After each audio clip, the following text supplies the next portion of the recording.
Massive do. 2,000 years ago, a Roman farmer sat down at midday with bread, oil, and a bowl of something green.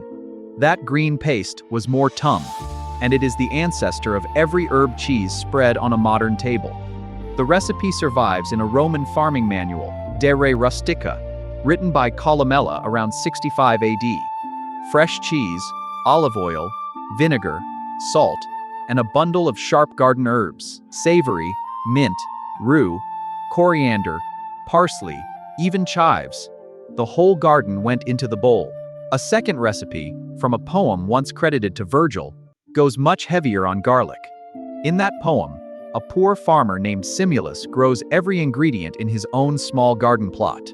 Everything was pounded in a mortar, a heavy stone bowl, until the herbs bled their green into the cheese. No fire, no cooking, just the mortar and the cook's arm. Columella gives no measurements.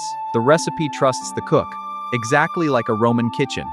The result was a cheap cold feast, torn bread, green spread, and a steady hand.